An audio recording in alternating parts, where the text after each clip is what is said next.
Doc. Yeah. Yeah. Uh-huh.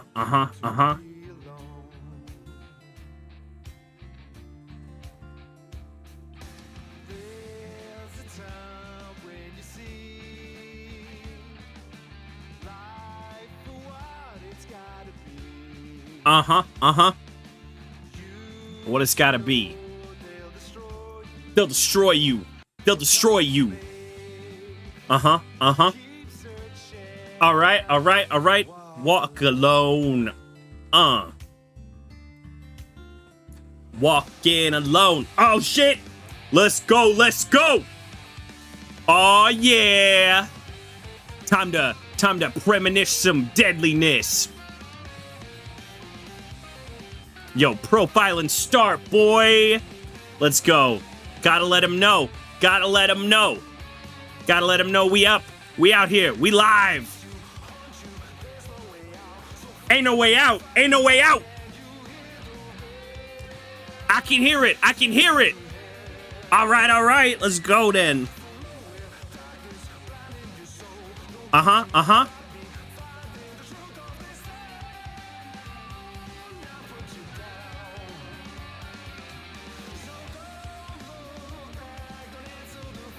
Don't answer that phone. Don't touch it.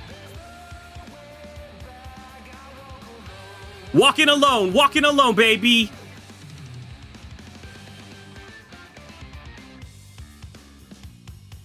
Uh-huh. Yo, we got George Woodman on drums.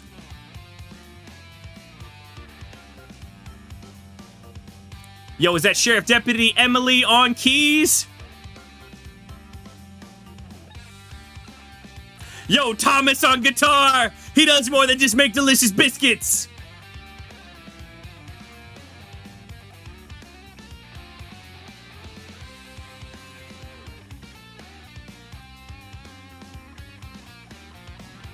Uh-huh. All right.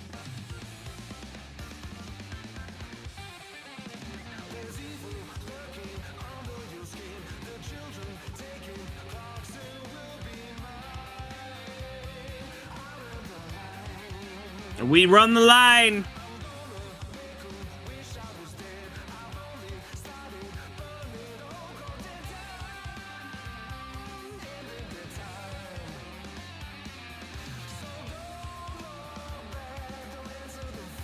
Don't you touch that phone. You leave that line ringing.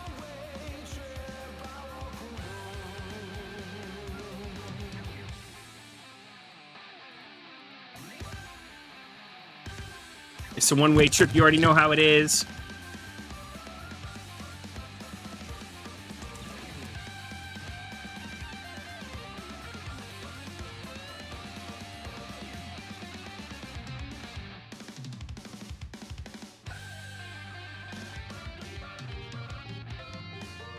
All right, let me just tell some discords, and then we'll get going. We will get going.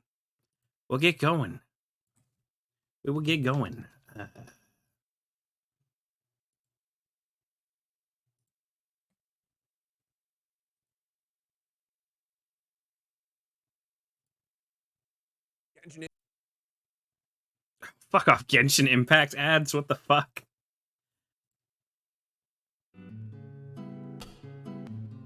I will never fucking play Genshin Impact. I will go to my grave never having touched Genshin Impact.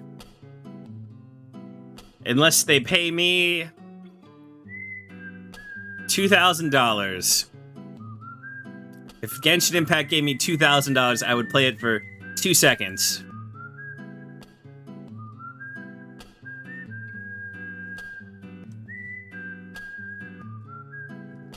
I am live with more deadly premonition.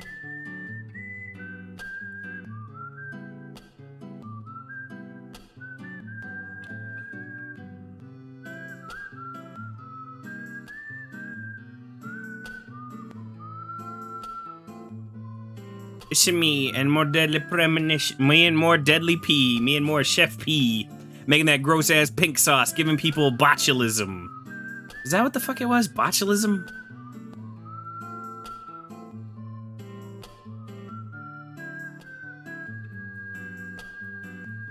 Uh-huh. Uh-huh. Uh-huh. Uh-huh. All right. All right. All right. All right. What's up?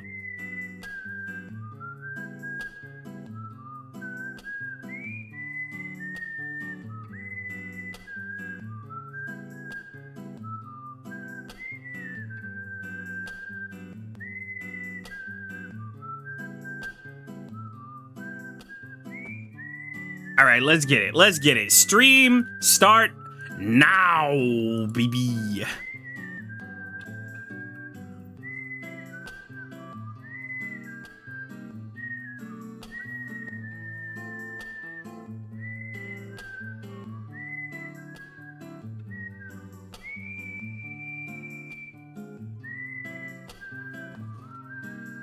Said stream start now.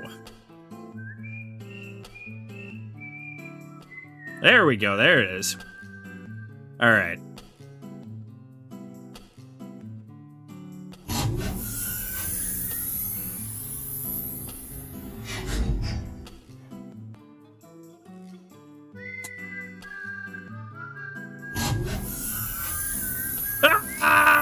Welcome home, Moko Focos. It's the Mokoi Super Stream. I am your host, your main monster in the mix. You already know what it is, and if you don't by now, ask your mom, because I am your one and only drunk Uncle Mokoi, the real Mokoi, your new age retro streamer, and the king of struggle style. What's up, everybody? It's Tuesday. We're back to Deadly Premonition.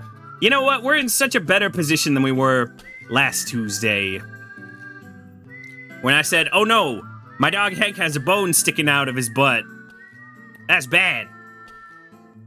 But now, he do not. So, now we can just enjoy life again. Except I have no money. I have no money and every woman I talk to is crazy. I'm not saying all women are crazy. I'm just saying the ones that would talk to me are fucking nutso, man. I got a story. I'm gonna wait and tell it later when people are actually here. But I got a story. I met a strange lady. She made me nervous.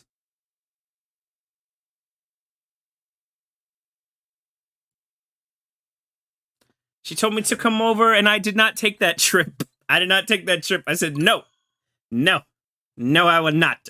No, ma'am. Not happening. Not today. Maybe another day. Let's leave that open. But no. No, ma'am. No. I've got things called boundaries and a little bit of self-respect. A little bit of self-respect.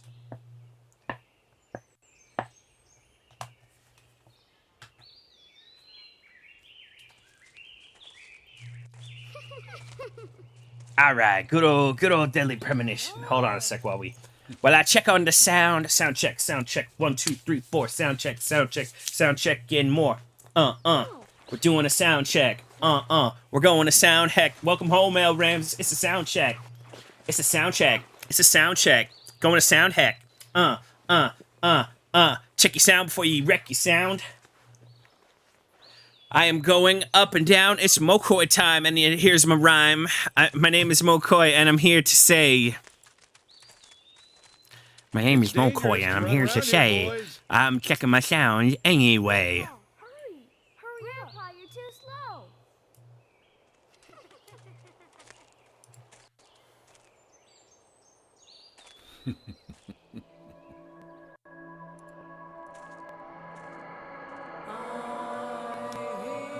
Well, let's check it one more time. Check against the music. Check against the music. Check against the music. I'm checking against the music now.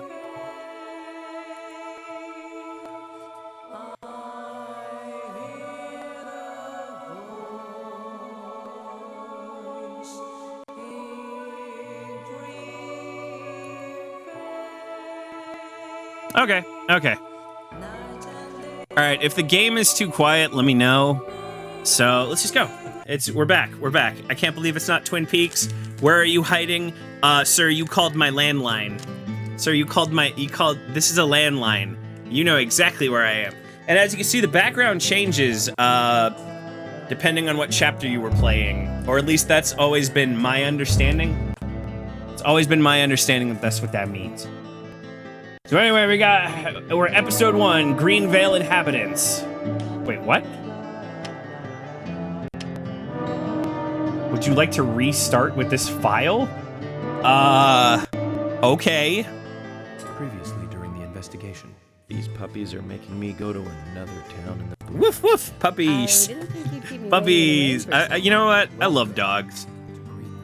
I don't know. Ever since I spent, 2K on my dog, I'm like, okay, I love a dog. You feel it, Zach? My coffee warned me about it.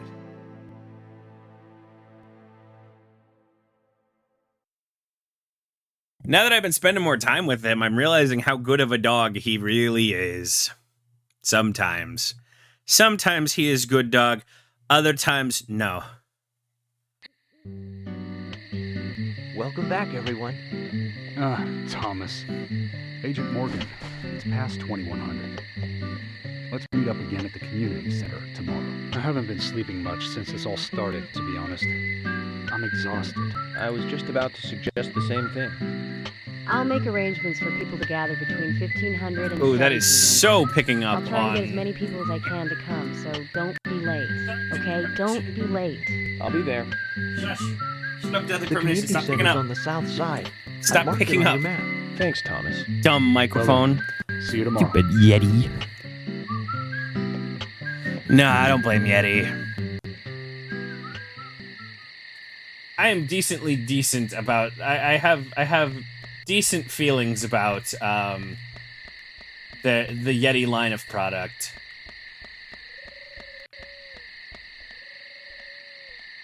Alright, but let's get in the car. Well, let's observe it first. Very convenient for mountain roads, but it consumes a lot of gas. Well then we might want to just go with the squad car. Normal car turned into a patrol car. Not fast, but cheap to drive. Doom, boom, doom.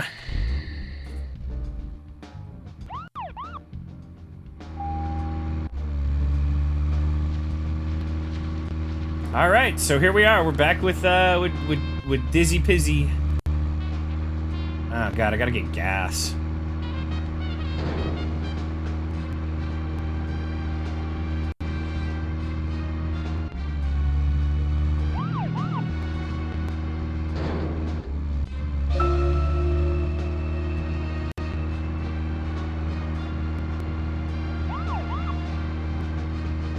I am getting reacquainted with the controls.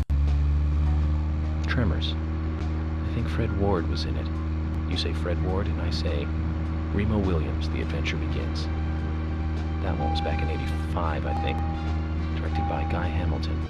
Guess Hamilton was aiming to start a series like 007, but it had no sequels. A real shame. Do you remember the martial arts they used in that film?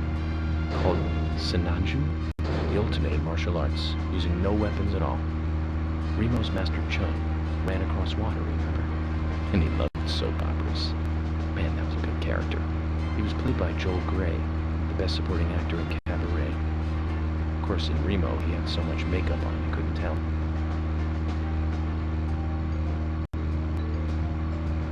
Alright. Now what the fuck was the handbrake, though?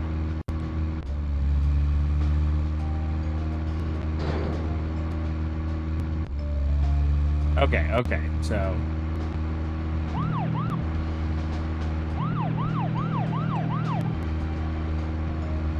the lovely driving controls. You gotta love these driving controls. They're so great.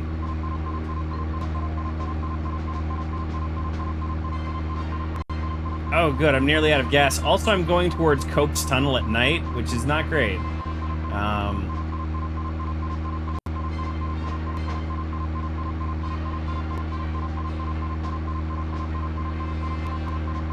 Shit. I think I'm gonna run out of gas.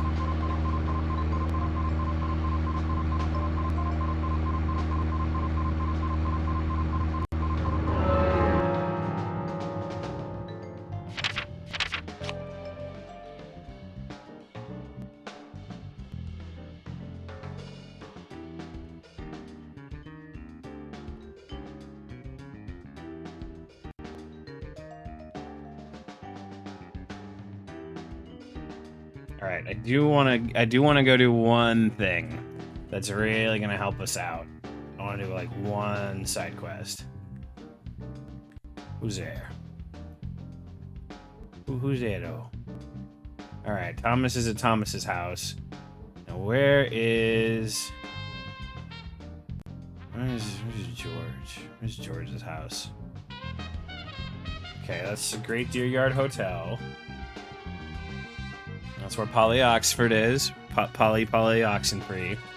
Polly Oxenford. Where's George's house? Where are you living at, George? The Angie Diner. George, where's your house? Nick's house. Anna's house. Greenville Sheriff's Department. See, the map is great because it lets you zoom out, but it doesn't zoom out to nearly where you would want it to be. It lets you zoom out to, you know, not where you would want to be. It lets you zoom out to...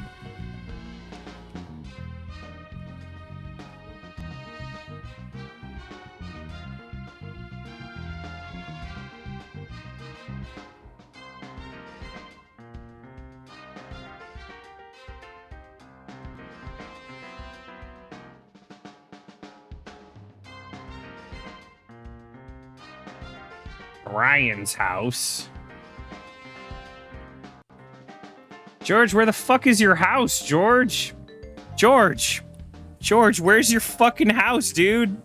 George, where's your fucking house at? George.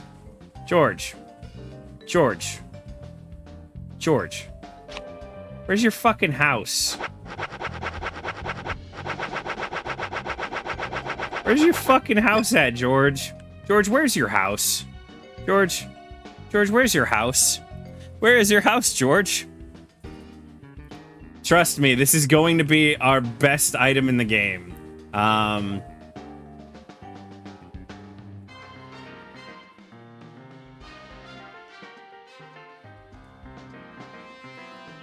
that's the community center. We need to go there tomorrow, but where's George's fucking house? Greenville Sheriff, Nick's house, Anna's house, Brian's house, the A&G Diner, the Bergmont Farm. That's where Thomas, Carol, and Fiona live.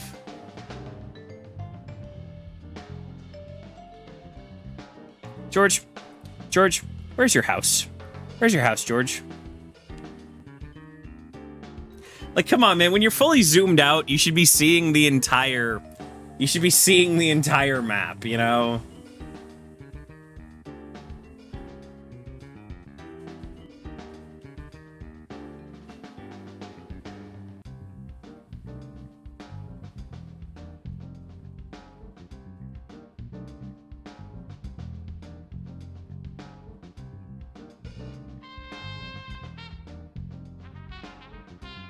All right, that's the sawmill. I was just there at the sawmill.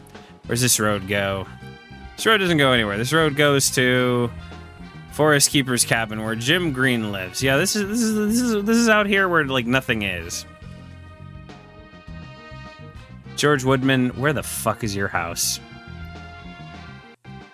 That's the Deadly Premonition children's book. George Woodman, where the fuck is your house? All right, the Sweary 65, Richard's house, Gwen's house, the milk barn. Okay, now we're more in the area. Lysander's junkyard, Panda Bear, Emily's house, which is where Emily is. White Spruce Farm,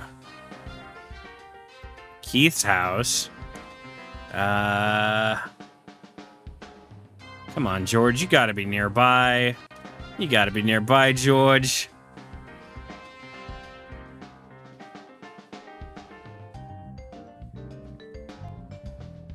Sigourney's house. Ush's house, and then that nice little cul-de-sac. Becky's house. Surprised I know all these people, even though I don't know these people. It's Keith.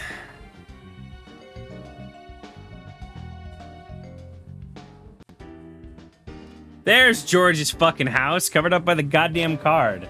So, okay.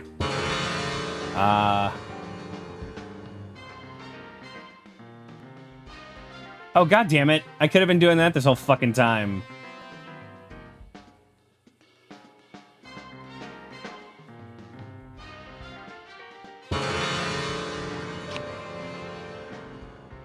Okay, so... I'll take a left.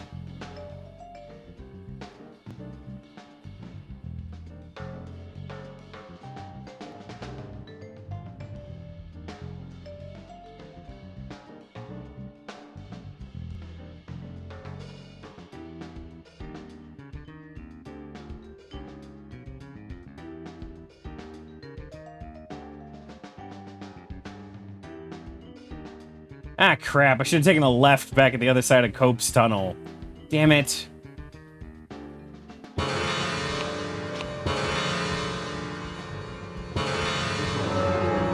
Okay.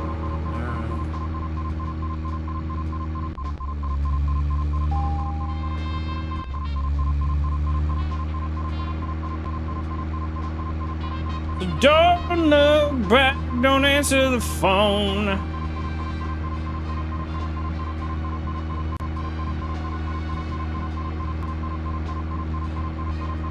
Joel Gray's daughter is, of course. That's right, Jennifer Grey. You knew that, right, Zach? Jennifer Grey. She's in one of my most favorite movies, Ferris Bueller's Day Off, 1986, directed by John Hughes. Huh, that one was so 80s. Zach, you're not the most cheerful guy I know, but you really do like those cheerful movies. We used to love those teenage movies back then, didn't we? Breakfast Club and Pretty in Pink, St. Elmo's Fire, and Fast Times at Ridgemont High. That last one was in 1982, directed by Amy Heckerling. Now that was an impressive film. You've got Sean Penn in the lead, with Jennifer Jason Leigh and Phoebe Cates, not to mention Nicolas movie Cage, facts, not to mention Forrest Nicolas Whitaker, too. Cage. And the original book and the script were written by Cameron Crowe. How could that not be a great film? Do you remember, Zach? When that movie ended, the last words, the end, was from an arcade game. That's right, it was from Missile Command. That stuck in my head for a while. The memories. I feel like I have a lot of movies to catch up on. Let's just hope we can get to the end of this case soon. Then maybe we can catch up on a few. Give some thought about what movie you want to see next, Zach.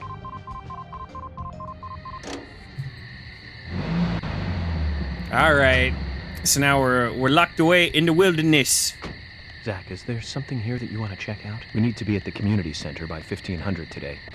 Just think of talking in front of all those people. What do you think, Zach? It's going to get fun. So, this is the worst way to traverse the game is on foot. But our car done running out of gas. Should have taken the fucking van. No, I said, oh, you know, we've been driving this shit all over creation. It'll be fine. No, we're fucking hoofing it now. Don't look back. Don't answer the phone.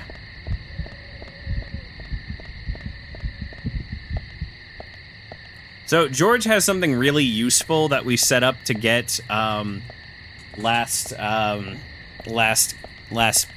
like 2 weeks ago when we last played. You know when my dog, my poor little dog Hank, my good little boy who comes to get me, so I can let him out just so he can poop, and then he runs right back.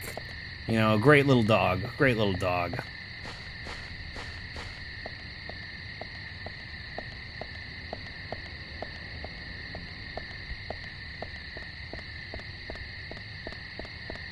I was hoping there'd be like a car around here. Nope.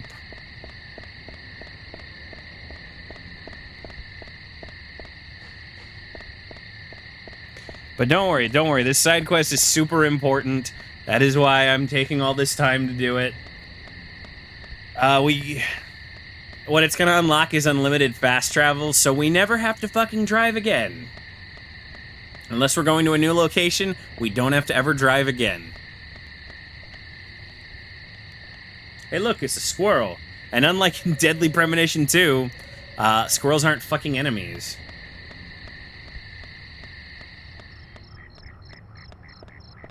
There aren't normally enemies on the map, you know, in the overworld, I guess.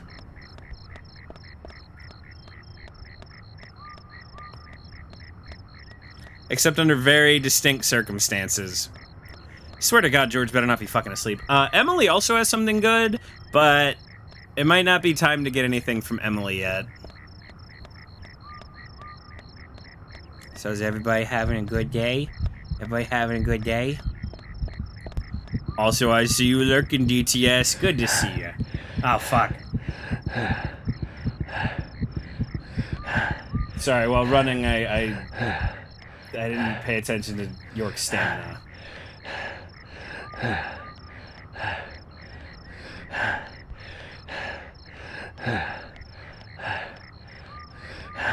If only we had the skateboard from Deadly Premonition 2. Yeah, a little story I love to tell is when Sweary asked if he had any regrets about the oh, we're almost there. We're almost there. Um,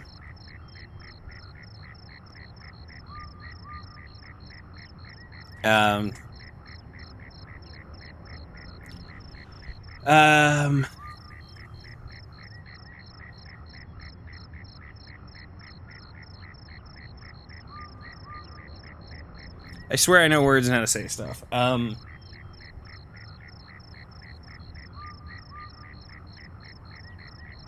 His regret was,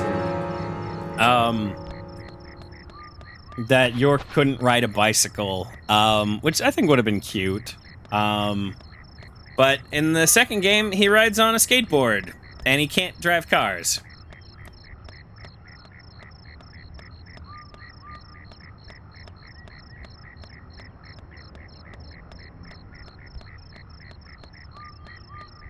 The other thing I hate about the skateboard is because when you're running around, you have a little sidekick for most of the game. I'm blanking on her name. You know, CLG, clever little girl. The fuck is her name? Oh my god, why am I blanking on her name? Agent York, you can't do... she's so funny. God, I can't remember her name. Oh, I do always love how the mounted deer, he's sleepy. He's a sleepy.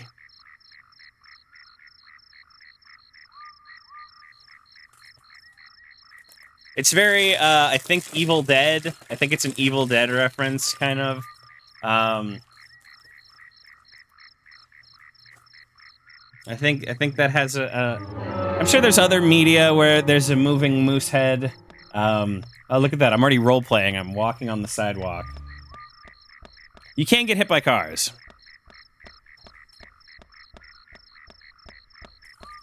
But yeah, there's a skateboard in Deadly Premonition 2. What is her fucking name? Hey, Google.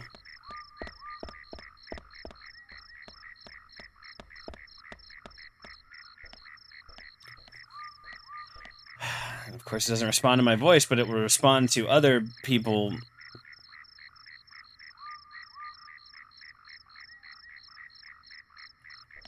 York's sidekick in Deadly Premonition 2.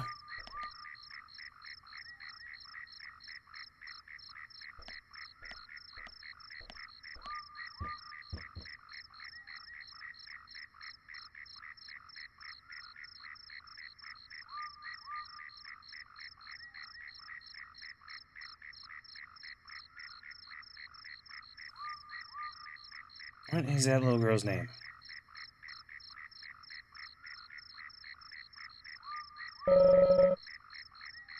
Huh. Oh, I better get something to eat soon. Right, let's, Oh,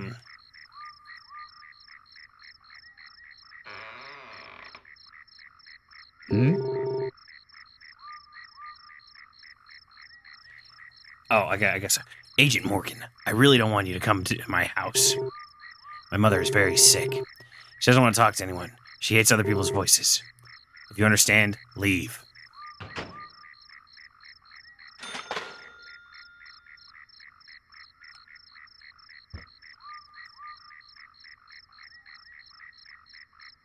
No, come on, come on. We have a quest. Huh? This has gone far enough.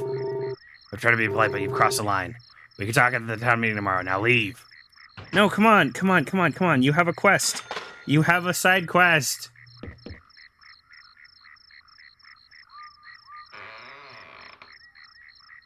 Huh?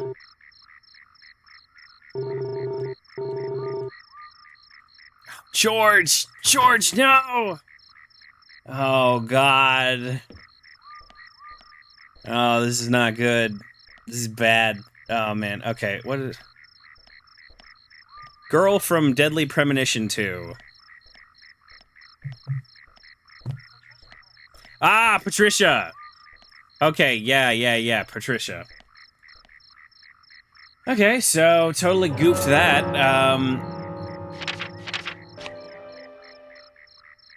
George, I have the flower and everything, George. George, I have the flower for you, George. Well, let's go see Emily.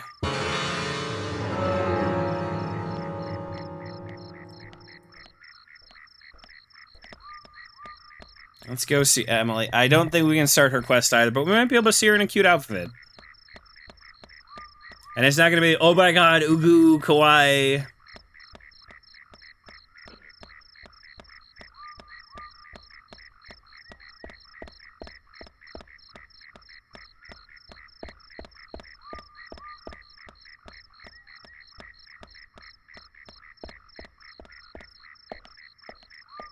Oh, hell. Okay, hold on. I'm getting a phone call. And I have to put it on speaker because my phone's busted.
Why I always get bad news in the middle of my streams, guys?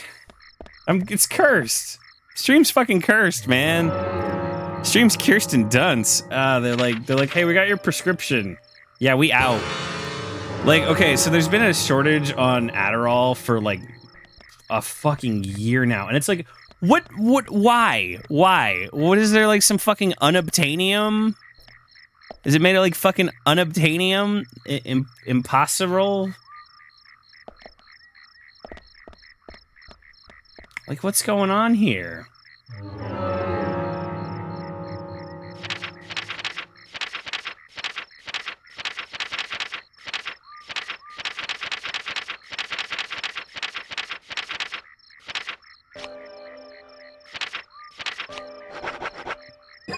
No, that's,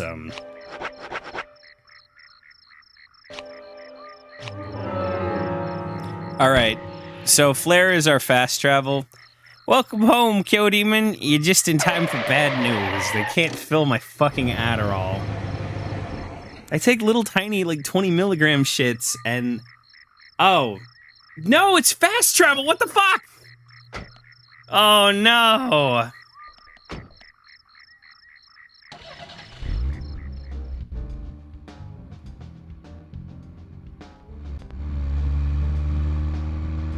I swear to God, Flair was fast travel. Well, we have a new gassed up car, so I guess we have something.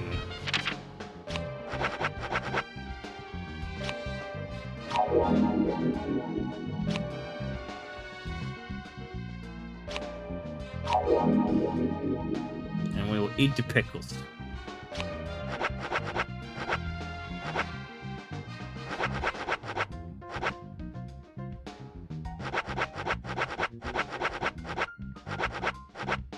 Man, so we have no fast travel until I can get... Until I can get that fucking flower for George. Damn it. Oh, what a fucking waste. What a fucking waste.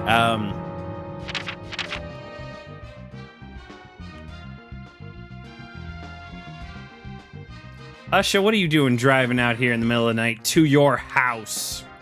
What the hell? That's super suspicious.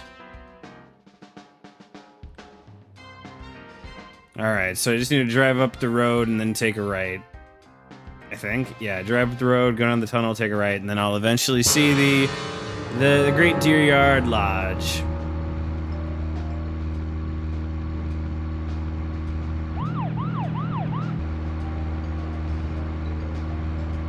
But yeah, so anyway, Okay, Zach.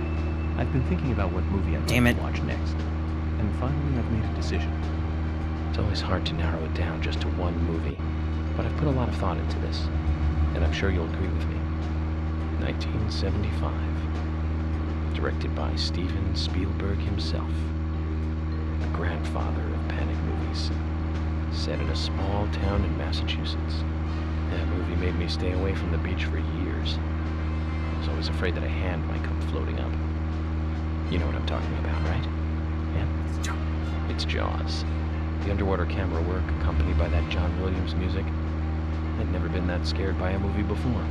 But the best thing about it is that it isn't just another panic movie. The mayor who won't close the beach even when there are so many victims. Chief Brody putting the citizens' lives above all else. The film gave a lot of time to the dispute and friction between them. It certainly had a lot of messages for a 2-hour film. That's probably another reason why it was such a record-breaking hit. One of my regrets in life is that I didn't see it at the movie theater. I guess I was still just a child back then. But still, I wanted to taste that terror in real time. That reminds me, Zach. Did you know this one? Jaws also appears in another movie that was produced by Spielberg, the second Back to the Future. It was directed by Robert Zemeckis, who later made Forrest Gump. That's also a masterpiece, of course, but we'll discuss that another time. So, the scene where Jaws appears is right after Marty McFly goes 30 years into the future. He passes by a movie theater and is attacked by a holographic shark. Marty is shocked, of course, but looking closer, he sees the words, Jaws Part 19. The director is credited as Steven Spielberg Jr. In reality, there were actually only 4 Jaws movies. It was still a great joke. 30 years from 1985 would be 2015. We'll be there pretty soon. I wonder what life would be like by then, Zach. Honestly, about the same, York. So anyway, yeah, so so I'm still using the application Hinge. I had a match with a girl who seemed pretty nice, very charming, very cute, very eager, a little too eager. I had to. How does it work? She's like, "What are you up to tonight?" And I'm like, "Oh, okay. We're just making conversation because nobody would want to do that out of nowhere." And she goes. I'm like, "Oh, I'm just recording promos for the big show, the big old show. Got a big show coming up."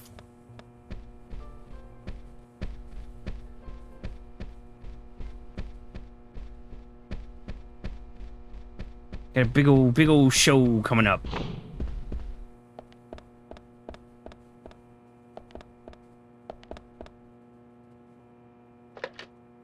Got a big old show coming up. It's gonna be great.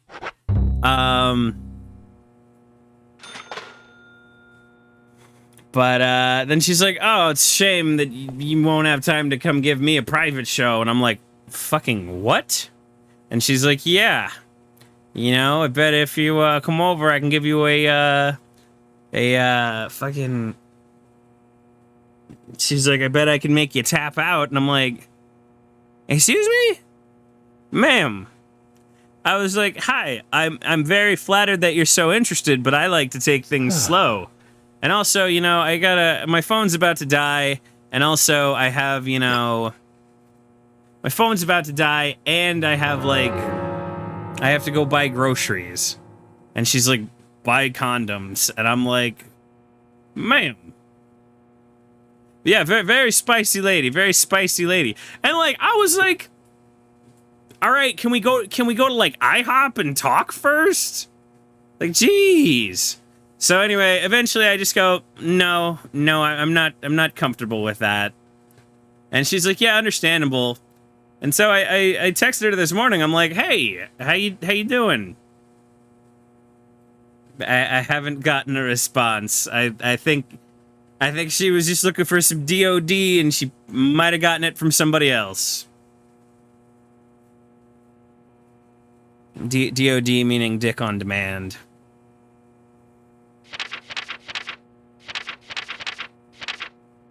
Like an Amazon package. Alright, so I gotta be there at 200 hours.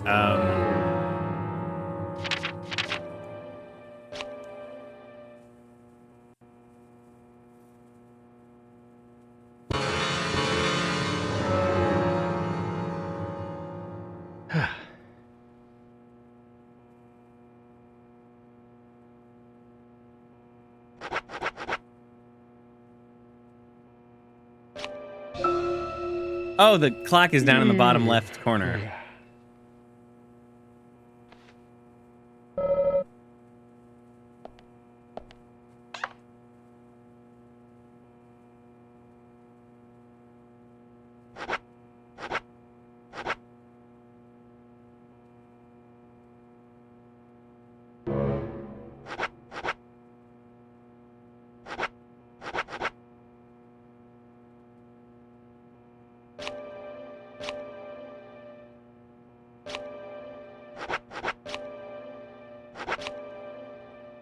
Alright, gotta send my suit to get dragging. But yeah. You know, and kind of at the end of the day, I'm like, man, maybe I should have done it. But also, it's like, hi, you're a total stranger, and this seems a little too good to be true. Like, even fellas gotta be careful, you know? Fellas, you gotta be careful too, you know?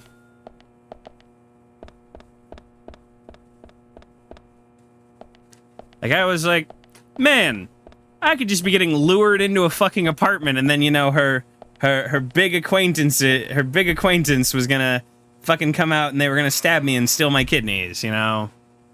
Or steal my wallet.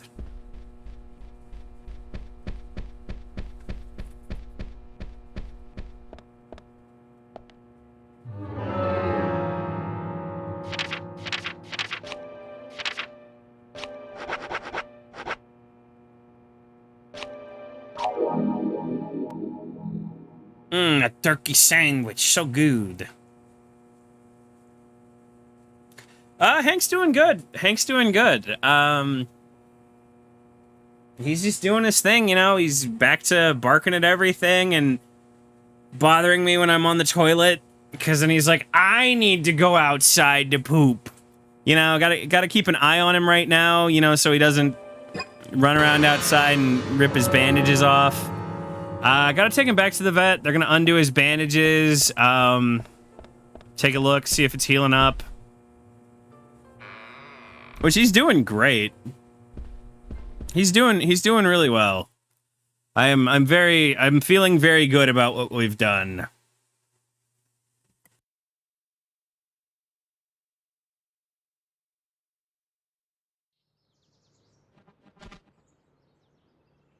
You know, he's back to sleeping in housemate's bed.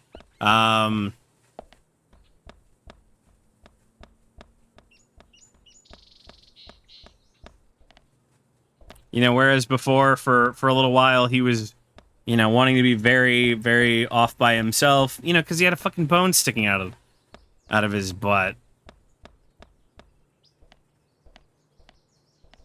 Doom, doom, doom.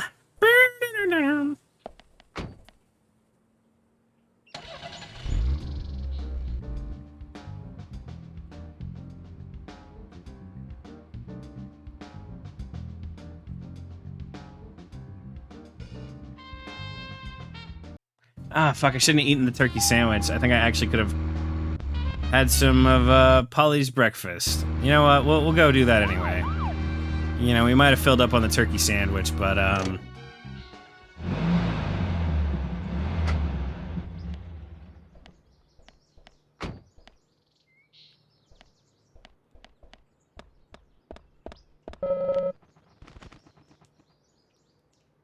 yeah, Hank's doing pretty good. Hank's doing pretty good.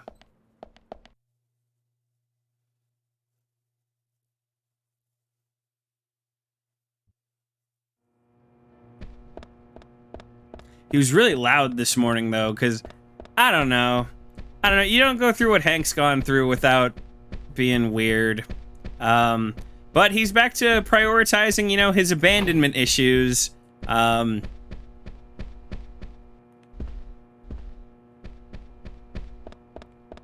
housemate was showering this morning, and Hank was crazy.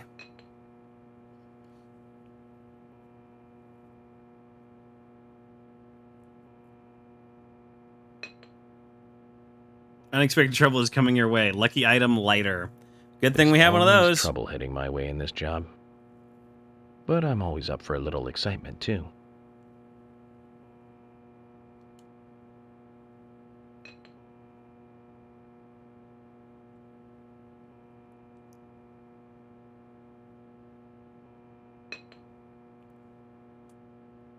You'll have a lot of fun today. Lucky place, theme park. There's no theme park in this town, though. All that good luck is just slipping away. But I think I'll have a thrilling enough time right here anyway. Yeah, there's just little things like this that don't make a lot of sense. I kind of remember you being able to just, like, get food here, you know? Like, get your free food replenishment, but... I don't know. Whatever. We ate our turkey sandwich.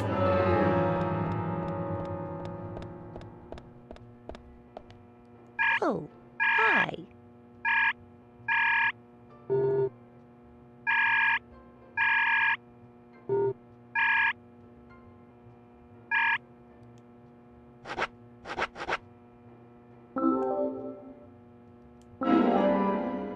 Like, fucking burn them! Even when you're buying from a store, just burn them!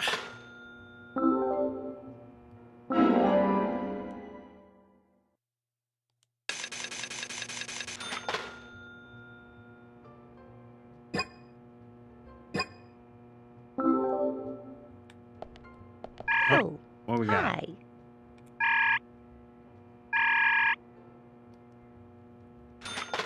Oh, is that it? You had yellow font, Polly. But I think you hide something for me.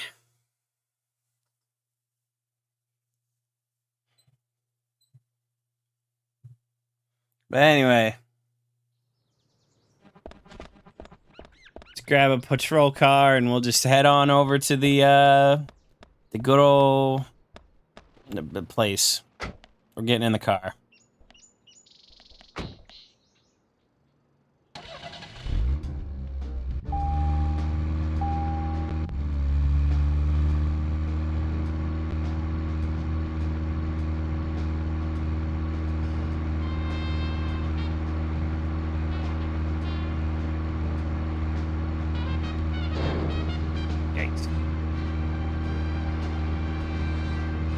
Well, now I gotta check the fucking map.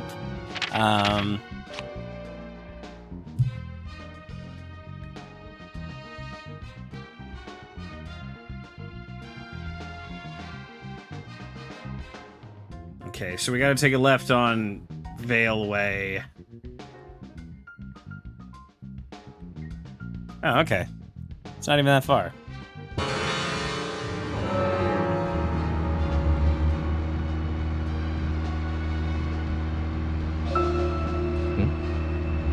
Nothing. Just my imagination. Yeah, so that means we probably exhausted the in-car dialogue for this chapter.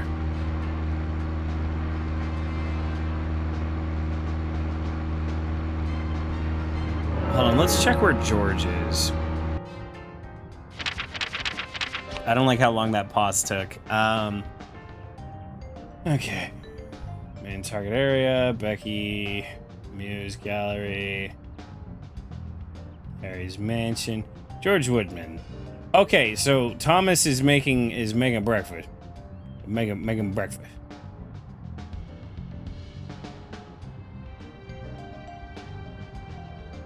See, the nice thing about the map is it changes the way it changes depending on the way you're looking at it, which is actually terrible.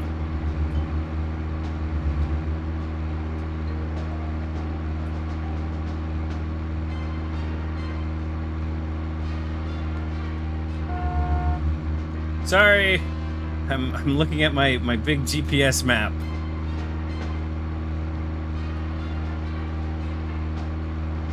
Yeah, anyway, so I was at the store yesterday and I bought a bag of meatballs. I didn't buy like spaghetti or Parmesan or you know, a Parmesan. Well, yeah, no, I'd get Parmesan too.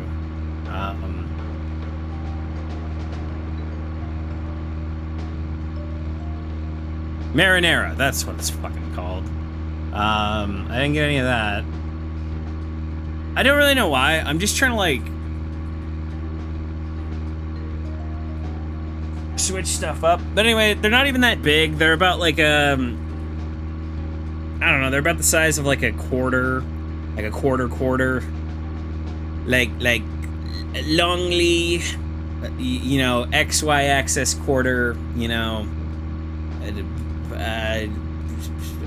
Z axis also a quarter. I guess the size of a quarter around, you know. I don't know if that makes any sense. But whatever. A lot of shit I say doesn't make any fucking sense. But yeah, so I made like 12 of them. They're not that big. And I had to stay up late because I had to, you know, had to go into work and then come home and, you know, work on work after I went to the grocery store, you know, the huge, all that shit I gotta do. Because there were revisions that needed to be done to, you know, the stuff. So I had to stay up late into the night. So anyway, it's around like 2 a.m. and I heat up 12 of these meatballs. Heat up 12 of these meatballs, okay? Is this where Thomas, where's my free lunch? Oh. I can get some lunch. Thomas, give me lunch. Feed me. Hello? York, do you want... I can throw something together. Yes, please. So, what exactly do you want to talk to everyone about? This case goes deeper than you think. The townfolk may have heard about the murder, but they don't understand it. It's a very dangerous situation, and I need to warn them properly. I hope most of them are decent enough to come. No problem there. Emily has made all the arrangements. I've told everyone to gather around between 1500 and 1700. Great. Reminds me of a film I saw recently. A town is under attack by aliens, and so the mayor calls all citizens to the town hall to warn them. However, seeing this, the aliens attack the hall and wipe them all out together. Is that relevant, Agent York? The way they kill is fantastic. They used a combination of balloons and meat sauce for exploding heads. Those aliens start firing their death rays and heads start popping. Splat. Really quite something. Agent York, some of us are trying to eat here. I know, Emily. I'm one of them. Well, anyway, your cooking is the best, Thomas. Thank you. No problem. Yeah, it do be like that, but this game has so many things to, like, miss, you know? It has so many things to miss about it, you know? Like that little conversation. Don't have to do it at all.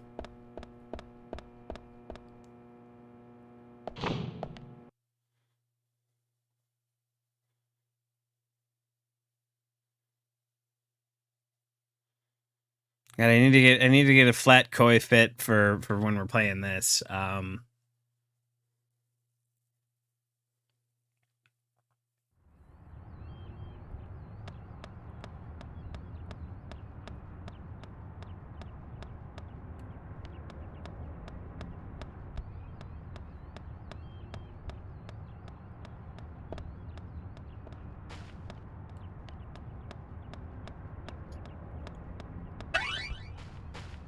But also, it doesn't really store where cars are. So you kind of just gotta hope there's a car nearby.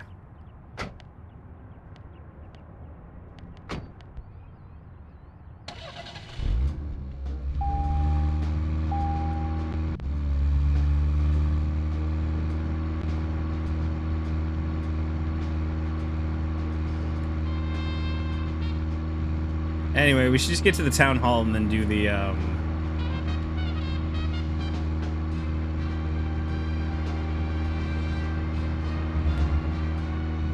Hank's barking at something. Zach, we can take a rest if you're tired.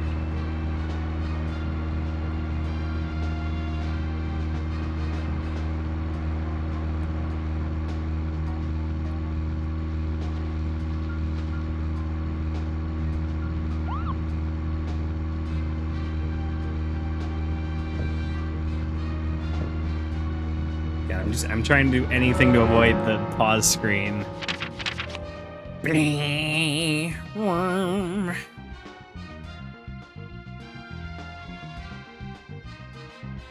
Okay, turn around, turn.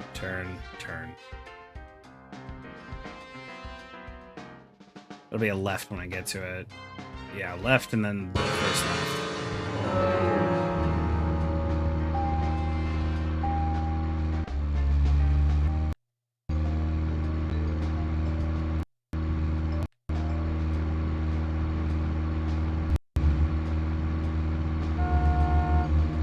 Sorry, I had my big map in the way.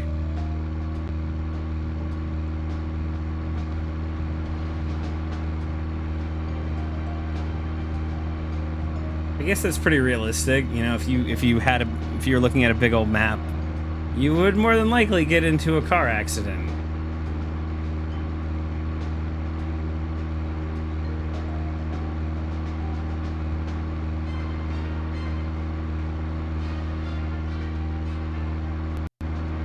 Good old deadly premonition car driving.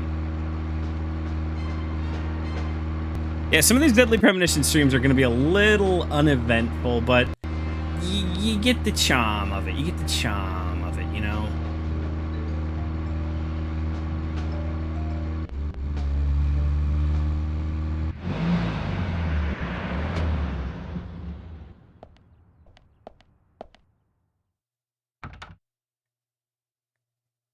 Zach, Emily arranged for people to come between 1500 and 1700. We can't do anything here right now. Let's come back at the right time. Jeez, blinding.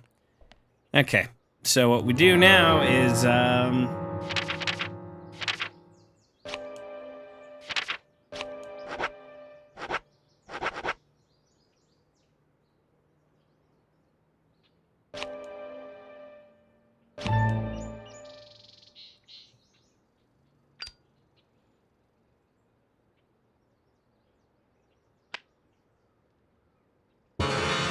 oh, almost.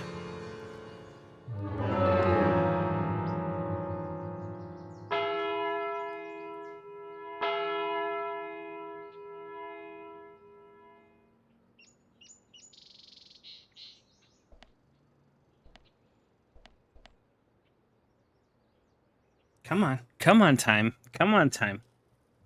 I forget how long a minute is in the game. Okay.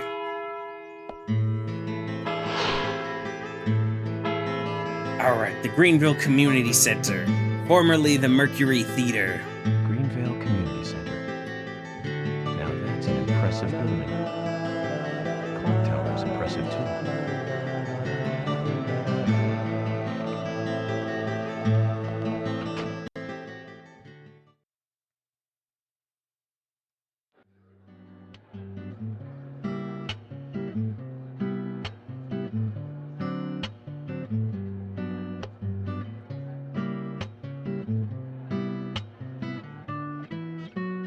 Zach, I haven't been on stage like this since elementary school.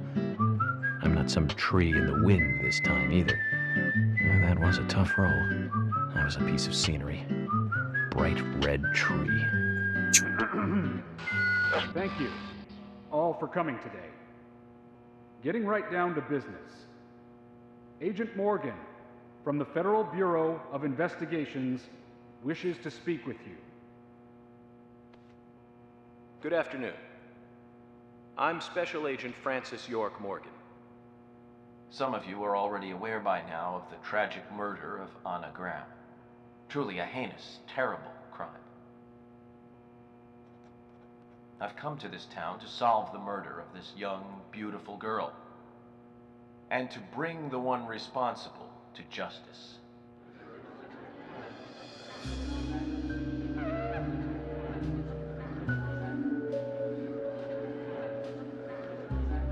Unfortunately, incidents like these have a tendency to happen again. I asked to have you gathered here so I can share some advice in order to minimize the risk of further fatal incidents. Firstly, please, stay away from any dark, dangerous, isolated places. Those of you with children, especially of Anna's age, please guide your children away from such places at all costs. Secondly, avoid going out when it is raining. Now, I've heard the folklore story of the raincoat killer. There is a chance that the murderer is mimicking the story. Women should also be especially careful. I would hate to see more victims. A woman in heels. Oh my god. Remember that? From 2 weeks ago? Carol McLean, bar owner and singer. And Thomas's sister.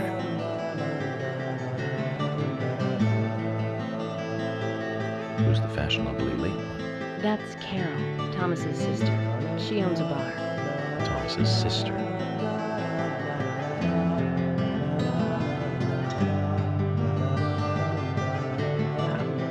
Excuse me. So, as I have said, avoid going outside when it is raining. Young women should be especially careful. Report anything or anyone suspicious immediately. The murderer will be caught and brought to justice. But you must all remain on guard until we do so. That's all I have to say. Thank you. Woo! Yeah! Yeah! Good job, York! Woo!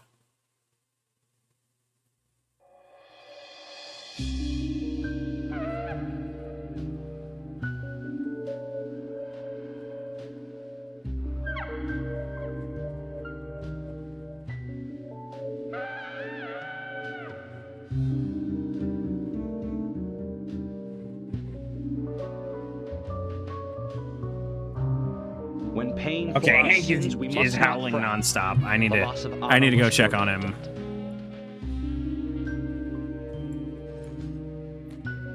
Just remind me what happens in this cutscene.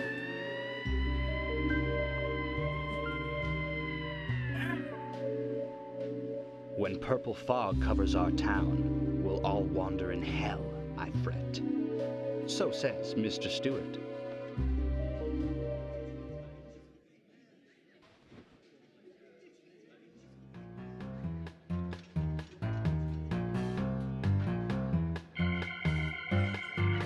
Sure knows how to steal thunder.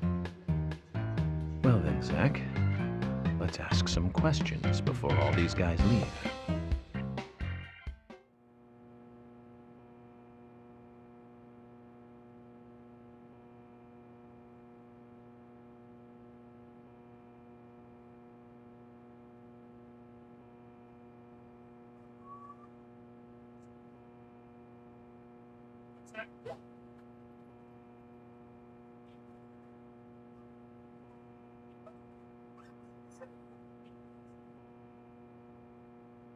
Bye. Can't go outside right now. Can't go outside right now. You were just outside.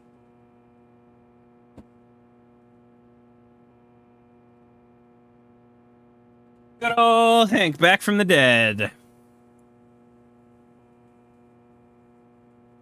He is absolutely fine other than wanting to go outside to do something stupid, but it's like, no, you went to the bathroom like an hour ago. Let's talk to George. Agent Morgan, here's your chance to get to know some of the townsfolk. Don't let it go to waste.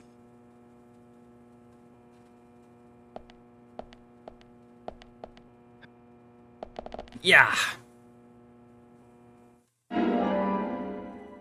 God, just the FBI agent then jumps off the fucking, Quite a performance. Mysterious and very poetic. But I don't think many of your audience appreciated it. Oh yeah, Harry said some shit in the cutscene I missed out on, huh? Mr. Francis York Moore. A purple fog appears with rain, soiling and ruining our town. The evil does not drain. Find out why the town is soiled. Remove the source from which it boiled. Then and only then your case is solved. But for this to happen, to solve the crime, the proper must do the proper at the proper time. It is not yet mine, that is Mr. Stewart's time. But if you, Mr. York, find the right timing to chat with me, that is, with Mr. Stewart, may that be informative and fruitful, you will see. So says Mr. Stewart. So says So, Mr. Harry. Stewart. You know something. But there's some reason why you can't tell me yet. Is that what you're trying to say? Cut the poetic rubbish, Harry, and tell us what you know. We can force you to talk, you know.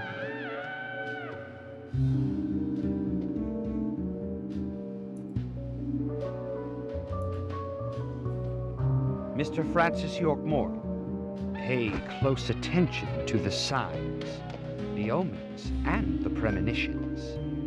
Small they may be, they still are finds, and helpful to your investigations. Man, I wish I could hear the So game says audio at Mr. all, Stewart. but the Thanks for the AC warning, is on right now, so But don't fuck worry. it. Me and Zach, we know what we're doing.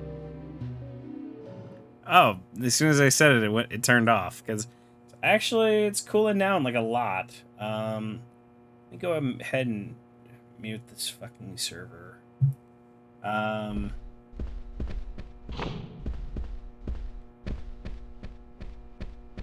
Hello, Clockwork Orange. Good evening, Agent.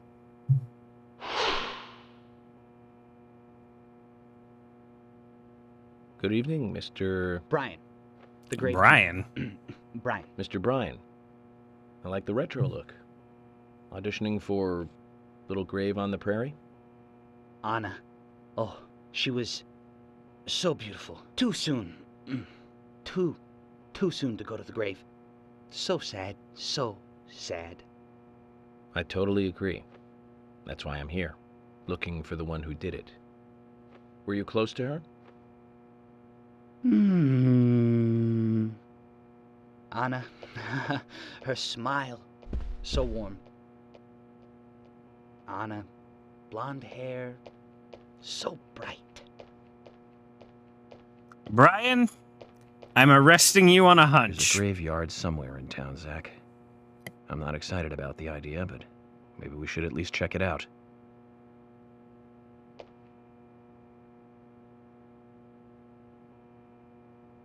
Brian?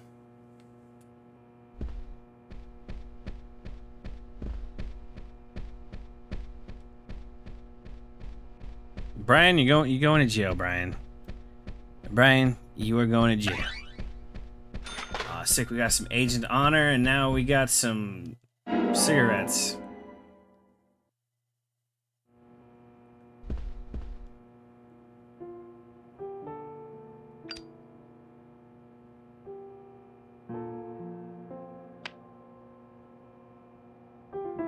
Anna was an airhead.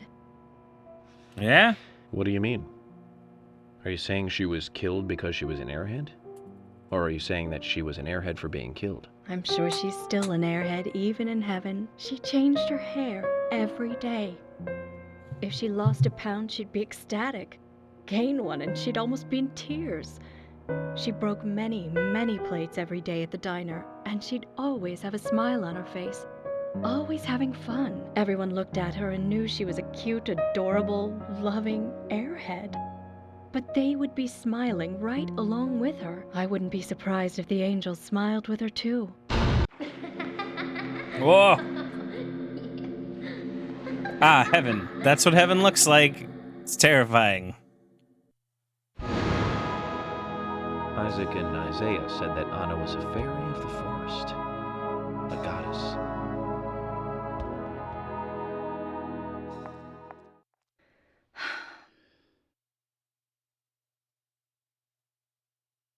Got the abrupt music. And lest we not forget, I can barely hear anything from the game. Gotta figure something out one of these days. I gotta figure out a lot of things, man. I gotta figure out a lot of fucking things, man.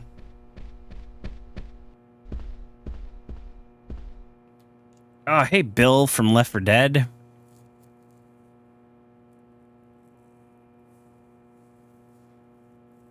So you're the FBI agent, are you? That's me. I'm FBI Special Agent Francis York Morgan. I'm the general. I fought for my country in the Vietnam War. A real-life war hero. So why are you living here? Soldier, this is my hometown. After a man returns from war, there's no place to go other than his hometown. Your little speech, you mentioned the raincoat killer. Was that a problem? You imbecile. The raincoat killer's no myth, not mere folklore, not a fairy tale. It's based on actual events that happened in this town. It is. I'm interested. Can you tell me more about this? You kids today don't even know how to ask for something right. Soldier, if you want to hear more, you come to my office. He literally exudes raw power, Zach. Despite the credibility issues, we should give him a visit. One thing, though. Calls himself a general, but isn't that a sergeant's uniform? Bum, bum, bum.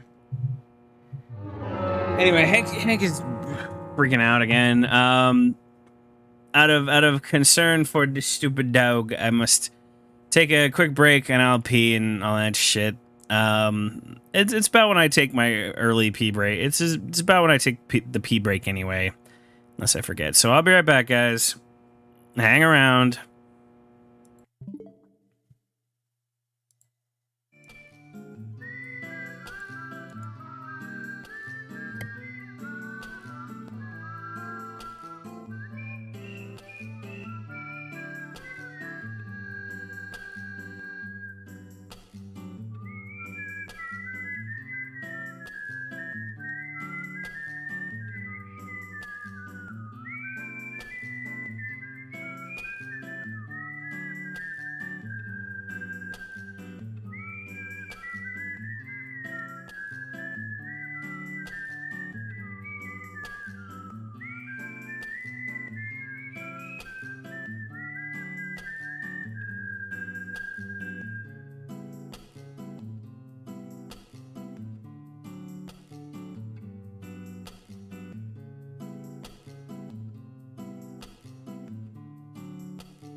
Alright, and I'm back. Hello, everybody.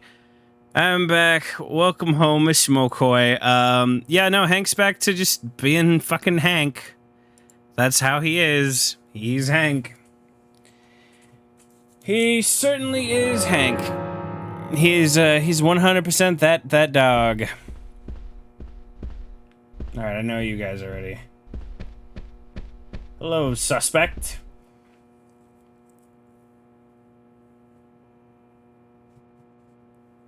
I'm FBI Special Agent Francis York Morgan. Please, call me York. Wesley, owner of the gun store called Panda Bear. People around here call me the gunsmith. Wesley the gunsmith. Was there something you want to ask me? How do you make a living running a gun store in a place like this? I'd be worried because there can't be that many customers. Worry gives a small thing a big shadow. I do gunsmith work in my shop, too. If you got the skills, the customers find you. All you need is a network. I hope so.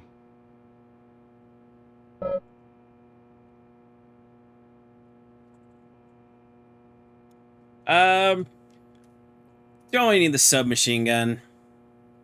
It's weird that he's selling me the official FBI submachine gun.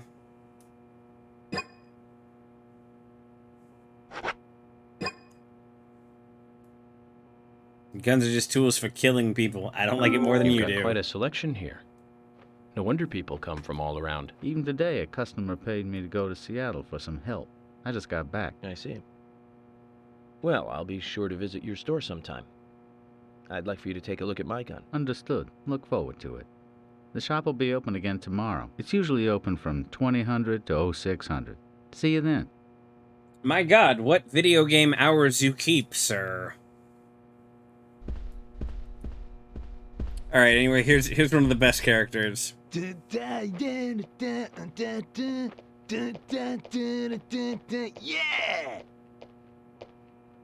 Hey there, FBI. I'm Keith Ingram. Hi, Keith Ingram. FBI Special Agent Francis York Morgan. Please, call me York. That's what everyone always calls me. Okay, York. No problem, man. So, Keith, Thanks, Keith. I hear you run the Milk Barn convenience store. That's right, man. Rock and roll! Do you sell raincoats there by any chance? Yeah, but nobody ever buys them, though. Anyone who wears one of them, I say, just ain't a rocker. But you know, that scar of yours, now that scar rocks. This scar rocks?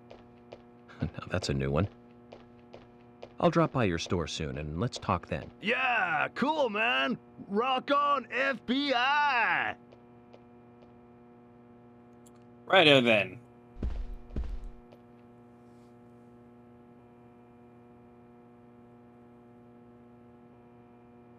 A wedding ring. You're Isaac and Isaiah's mother? Yes, I'm Lily. Hi, Lily. How you doing? I'm FBI Special Agent... Agent York, right? You are good. The handsome special agent from the big city. The facial scar trademark. The way you introduce yourself. Everyone's talking about you. Well, I can't say much about the scar. But the way I introduce myself, Zach and I consider it a kind of ritual of sorts. Everyone has their own rituals. It's like always leaving the house left foot first. It's one of those things. You certainly are a funny one. So, have you noticed anything strange or out of place recently? Well, Becky's been taking a couple of days off from work, but aside from that, I heard she was in shock after the murder. But, You think there's something else? well, I took the boys along to see her today. She's always so kind to them, and they love seeing her too. But she took in the boys and told me to wait outside. Something about a special secret between just the three of them. I just couldn't understand it. Now that's interesting. Thank you, Lily. Perhaps we should give Becky a visit tomorrow, Zach. Yeah, Becky. We're coming for you, Becky. Best watch out. Hi, Polly. Let me just get that. Hello, ma'am. Hello.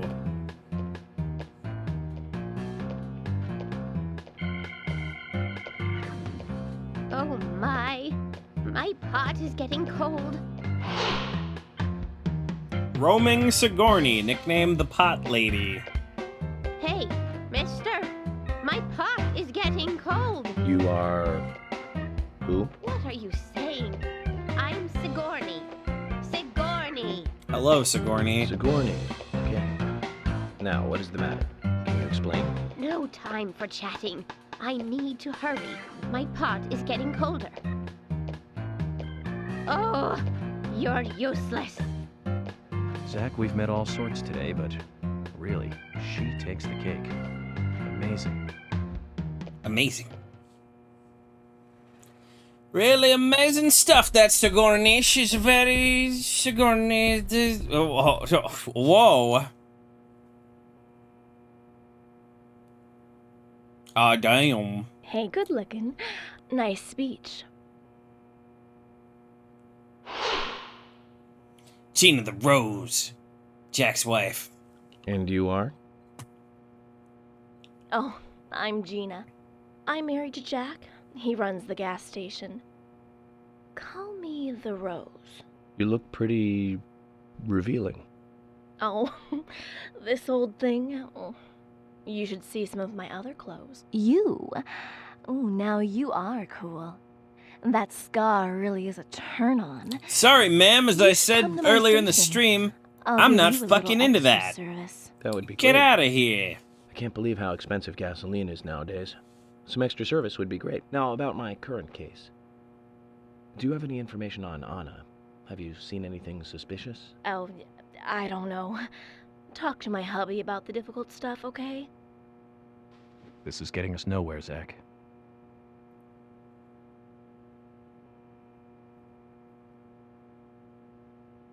Speaking of, that reminds me. Hold on, let me check something real quick.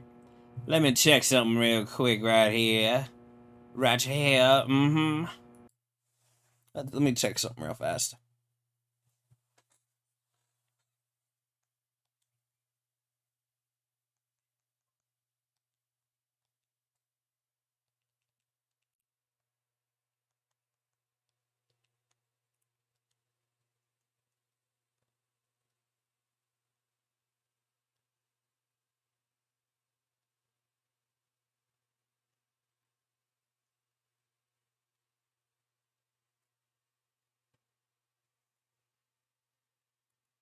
Okay, that was it. Oh, whoops, I thought I put on music. Okay, that was way less painful than I thought it would be. Alright.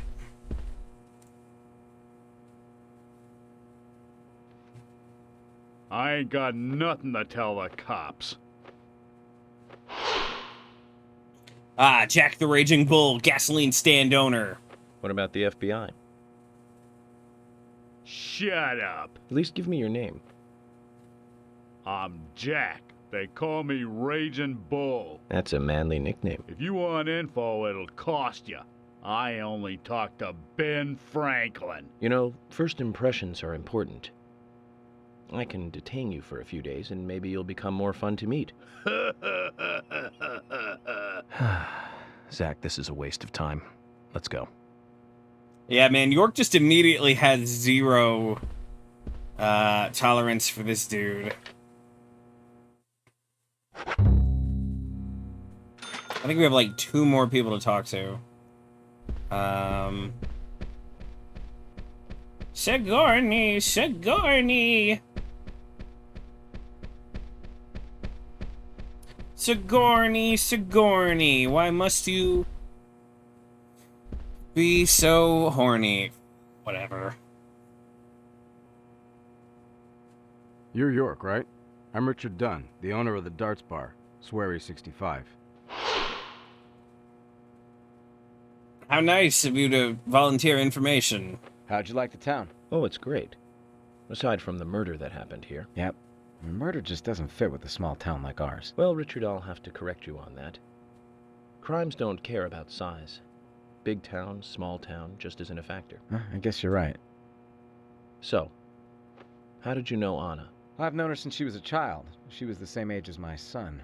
You know, she always stood out, being pretty and all, just like her mother, Sally. What do you know about Sally? Well, I went all through school with her right here in town.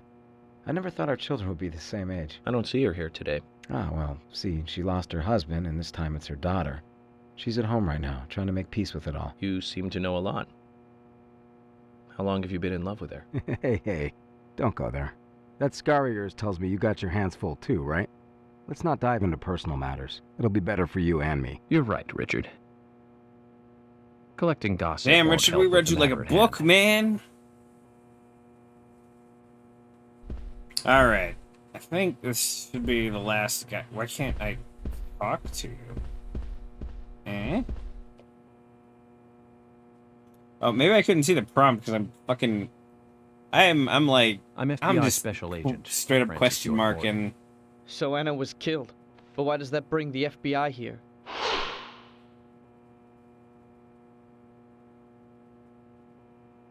I have an interest in murder cases involving young women. Well, you know, man, this might just be another case to you. But it means the death of a friend to me. I don't want you taking this lightly like it's just another case. I never take anything of this nature lightly, I assure you. I'm here to apprehend the I take it very perpetrator who did darkly. this. Yeah, because local enforcement can't shine their own boots, right? Good point. You can't always count on the police now, can you? But that doesn't mean you're going to capture the perpetrator yourself. Quint. How do you know my name? I memorized the name of every citizen before arriving in town. I also know about you and your significant other. You mean Becky? Don't underestimate the FBI. We know and see everything. I'm Damn. sorry if I was a little harsh. I want to help, I do. Okay? Okay, Zach, I'll tell you how I knew his name. He's got a small Q on his hat. That was the only name beginning with Q that I could think of. He was even kind enough to tell us his girlfriend's name. I could read him like a book, Zach. Damn, played him like a damn fiddle.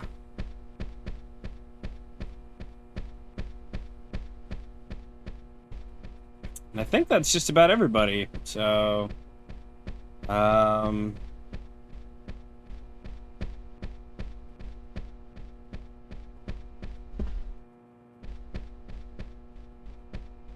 well, maybe we gotta talk to people again. Or not. I mean, we know everybody here now. Oh, wait. We got some people.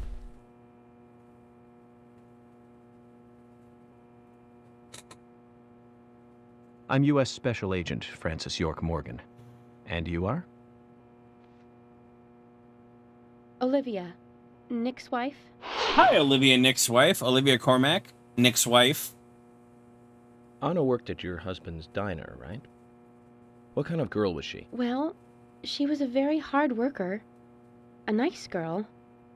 Did you ever see her acting strange? Well, not really. But there was one thing. What Well, one you thing see, was that? The diner closes when it rains. Many shops do that around here, as you might have heard. Anyway, Anna always seemed unfocused the day after it rained. And came in late, too. It was almost as if she used up all her energy the day before. Come to think of it, that was really strange. Did that legendary monster really kill her? It wasn't a monster. Just a criminal. Criminal I'm going to catch and bring A to criminal justice. monster. Alright, and I would assume this is Nick. I mean, I already knew it.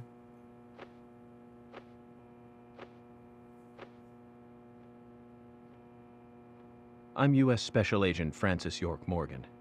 I presume you are the owner of the diner that Anna worked at? That's right.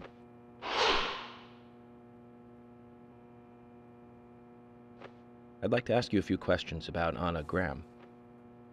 Did you notice anything strange about her prior to the incident? Nick, are you hiding something? No, nothing. You're sure? Yeah. I'm You sorry, sure? but I don't like repeating myself.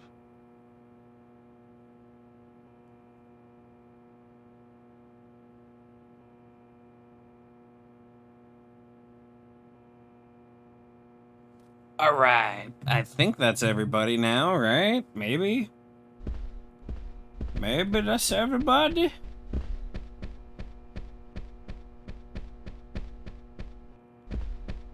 So I don't think I have to reconverse with people I already know. At least that's my takeaway. Let's just see if we can leave. That's not the door. That's not the exit, I guess. Just the exit. What the fuck? Okay, I guess I gotta talk to everybody here.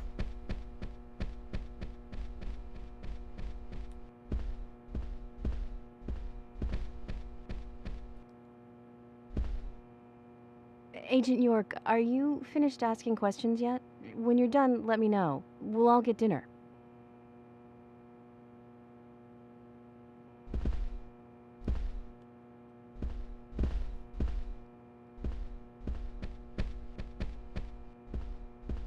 What the heck?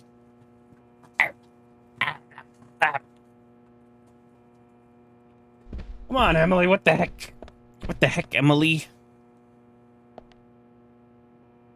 Agent York, your words really made me think about Anna's death again. How could one do such a terrible thing? I'm still in shock. Yeah, Thomas, who would do that? Thomas, I forgot to ask. You don't have a tattoo on your back, do you? Tattoo? I do, actually. But why? Could you show it to me, please? What? Now? Here? Yes, please. This is vital for our investigation.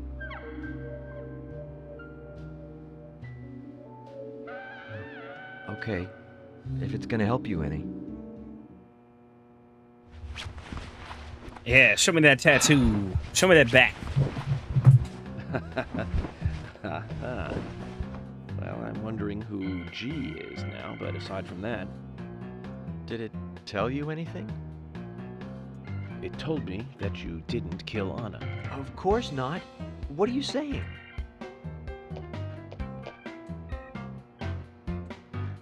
You ought to see that tattoo, Zach. A big heart with an arrow through it and Love G in the center. I don't know when he got that done, but we've all been through the 80s. Love G. Wonder who G could be. Hey George, did you know about Thomas's tattoo? He's George. Hey George. George. George. Do you know about Thomas's tattoo that says Love G? Zach, we need to get to the bottom of who this G is. Even though I just said the opposite, we should probably figure it out.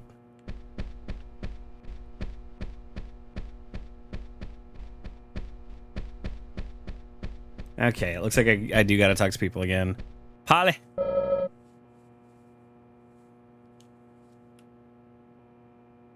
Agent York, you make any progress? Oh, it's just, I guess it's just gonna make me do everybody else now. Plenty. Tell me, Usha, when is Anna's funeral? That's still undecided. Sally isn't really in any condition to do it right now. Her mother? I don't see her here. Anna was her sole reason for living after her husband was deceased. Well, she's probably huddled up at home. And I should probably take some time to pay her a visit. Well, yes, you should. And I'd appreciate it if you could, too. But don't go too hard on her, okay? Listen, Usha, who's the detective here? It's me. I'm Special FBI Agent Francis York Morgan. Catching the murderer? Or Hello FBI again, Special Fiona. Agent. Good to see you here. Well, Dr. Johnson told me to be here. He said it would be important. Well, that was good advice. He may be young, but he seems like a wise man. Oh, and he's a very hard-working person, too. Everyone thinks he's some kind of weirdo, but I don't think so at all. People don't understand why he's in the autopsy room all day, but I do. He's doing research to make the world a better place in the future. You know, he already made a fortune in LA with his career. I did not know that. Fiona, you're the only woman... Oh, the doctor is a very rich man. He has a really big house over by the lake. Amazing, Zach. He must be loaded. Rich and young. A perfect combination. But you don't get that feeling from him at all, do you? He doesn't show it. That's one of the things I like best about him. Well, I could have been fooled if it weren't for you. Thanks for the valuable information, Fiona.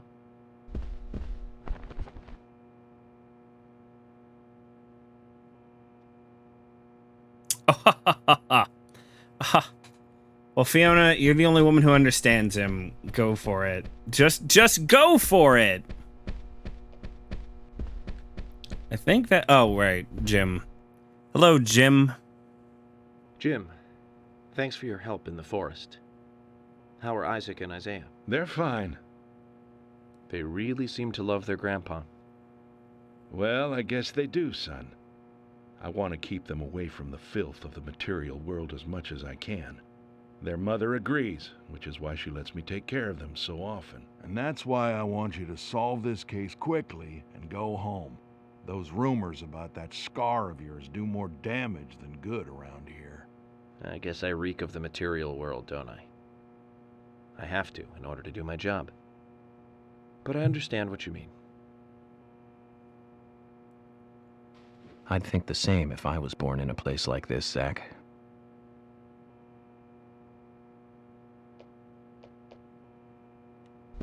All right, I think that is everybody. Man, see, we're nearly 2 hours in and we haven't done literally nothing. That is what happens with Deadly Premonition sometimes.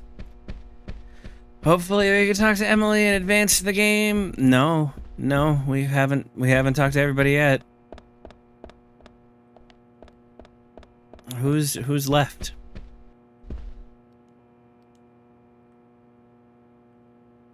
Ma'am?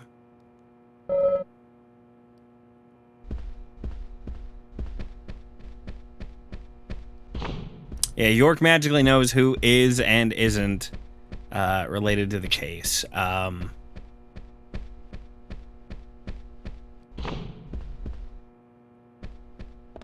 George? No? Thomas? What, Thomas? I can't believe you thought I was a suspect, Agent York. I'm still in shock. Oh, buddy. Don't worry about it, Thomas. I suspect everyone. Don't worry about it, Thomas. I suspect everyone.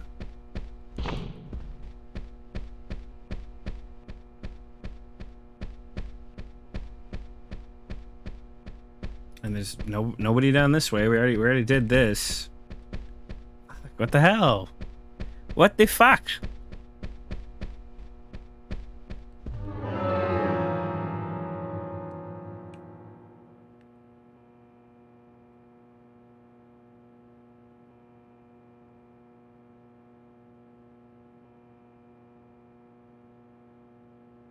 Oh, we didn't talk to Polly because the fucking the auto go talk to somebody came up.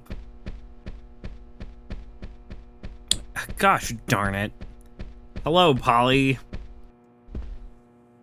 Mr. Morgan, you're quite an impressive public speaker. Really? Thank you, Polly. You reminded me a little of a play I saw when I was younger. What kind of play? I'm talking about back when this place was still called the Mercury Theater. When I was young, I used to come here often with my husband. God rest his soul. We'd come on the weekend to see the latest play. He'd always pretend to be uninterested, but I could tell he was excited inside. He was just one of those kind of guys, really, thinking about it now. Really, Polly? So what's your favorite play? Oh, well, I like so many. There was one in particular, but I can't recall the name anymore. Oh, it was a very famous one, too. Something by Shakespeare? Oh,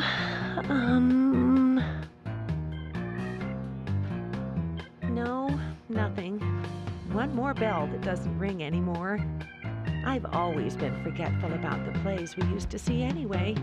Oh, and my husband would get angry at me for forgetting what we saw. He'd go on for hours retelling what the play was about.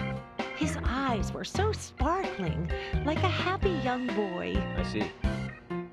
So, what's your favorite play? Oh, I almost forgot, Mr. Morgan. We're going to have another guest soon. I have to get back and get things ready. Sorry for having to hurry away. I'll see you back at the hotel. Zach, I think she could embarrass the toughest of the FBI's interrogators. She successfully avoided answering my question, Zach. Amazing. Hit it with the shrug.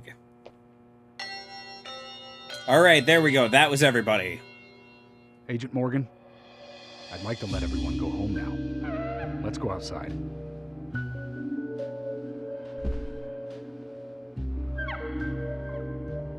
Goodbye, everyone. I'll see you. Some of you never, but others sometimes.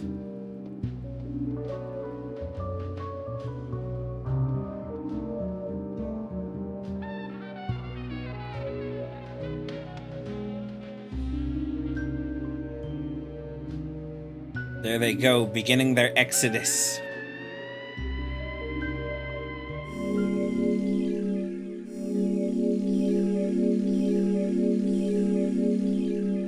All right, that only took me 4 hours and 40. No, that's accumulated time that we've been playing the game.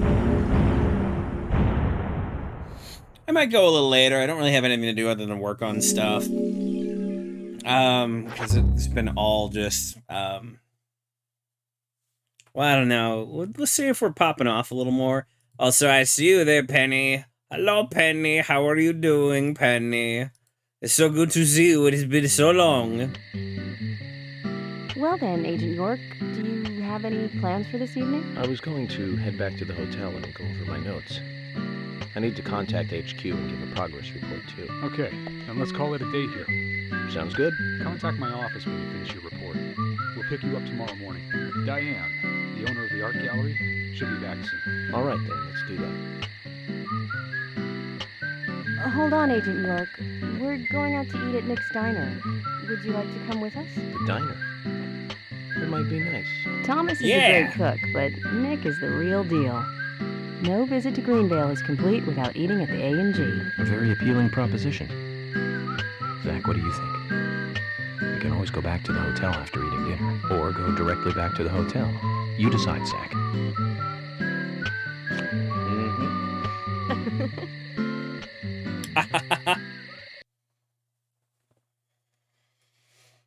No, this is a great cutscene. I probably won't be skipping like anything.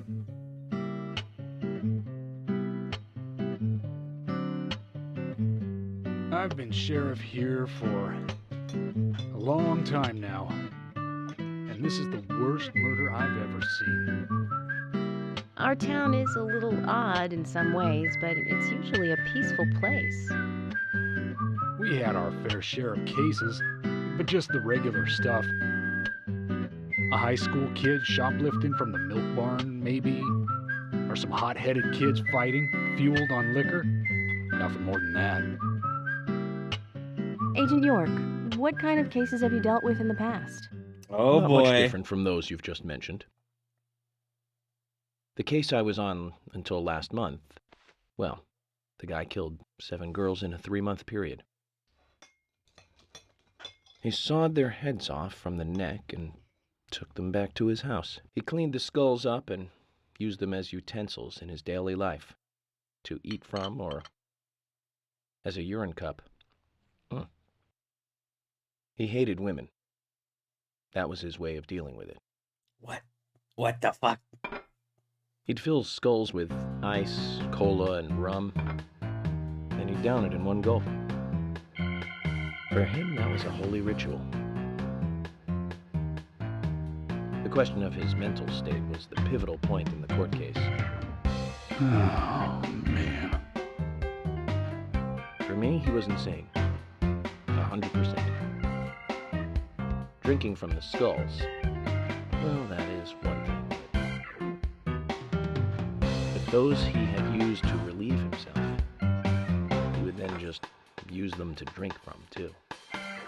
Yeah, that is pretty that's sick. for me. It's just not sanitary. Not sanitary.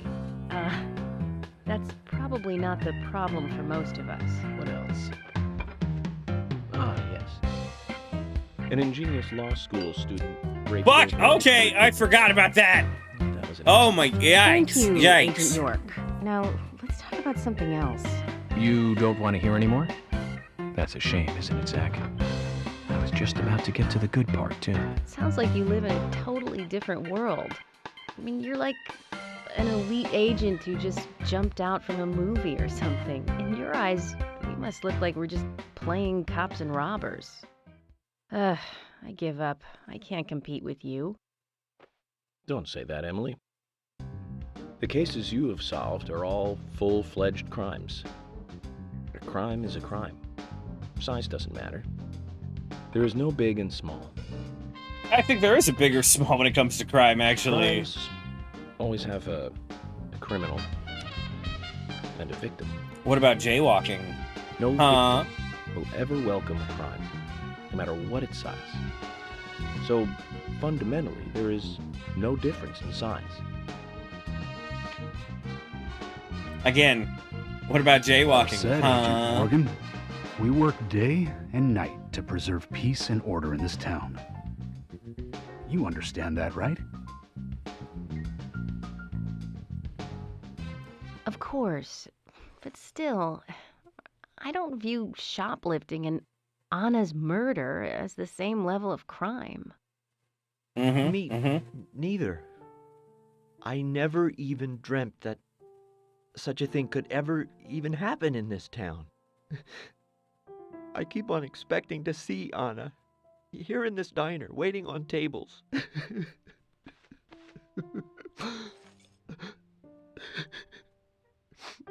Excuse us, Agent Morgan. We should have made dinner a more uplifting experience. Let's call it a night. Okay. Good night, then. Yeah, no, I think we all could have been talking about something else during a meal. But it's character building. It's character building. We're building the characters. We're building them up.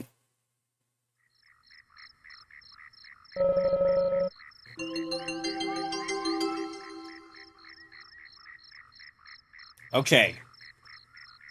Now, I think we can go to George's house and get that all-important item. We smoke.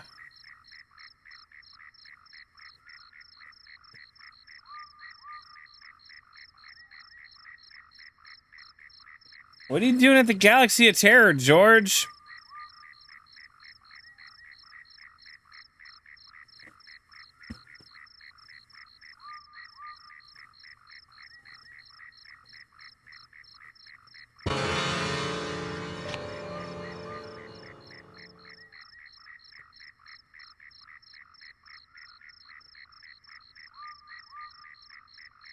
All right, I just need to go up the road to the left.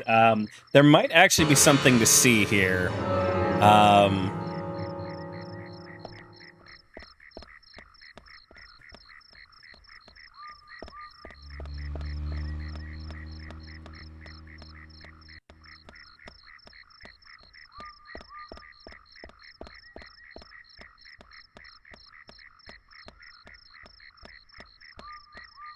I was made aware of this only recently.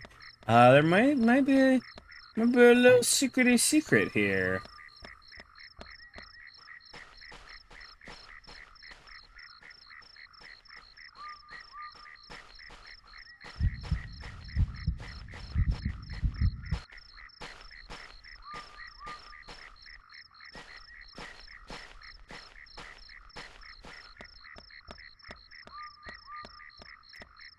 York, jaywalking.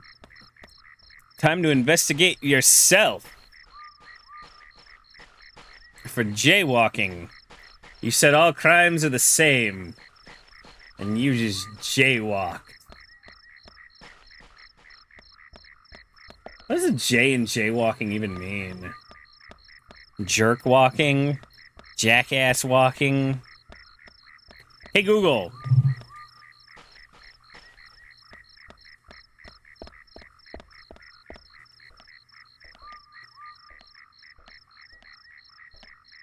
What does the J in jaywalking stand for?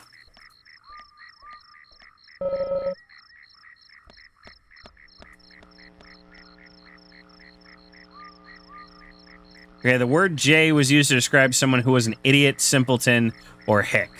Okay. Well, then, now we know. I always thought it was like the letter J.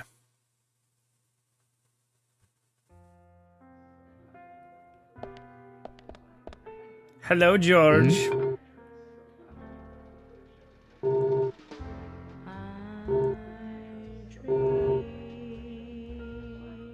Don't start with me, George. Just have some good food, and hopefully that'll get you in a better mood. I'll be in a better mood after we arrest the murderer. You're the only one. You are the one slowing down the investigation. Okay, I'll be more careful. This is my town. Don't forget that. Zach, looks like the Monarch has marked us as the enemy.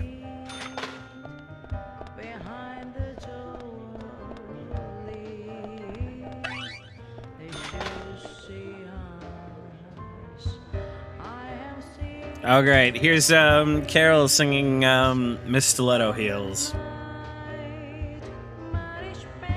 Manish Bay!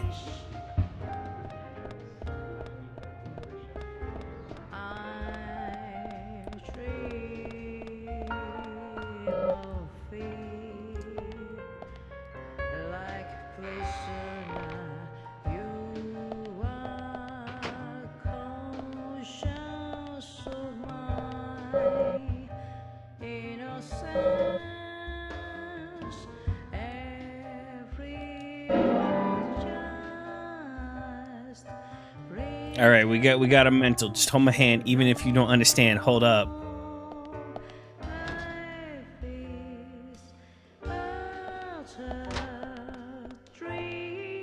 Surprisingly, our clothes are in this dressing room for some reason. You know, it's just how the world works when you're a crazy FBI agent with a crazy brain.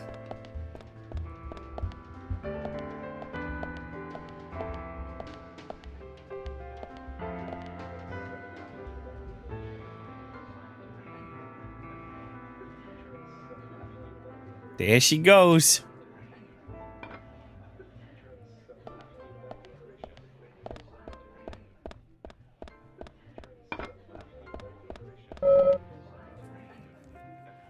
Probably shouldn't try to get in this red curtained room.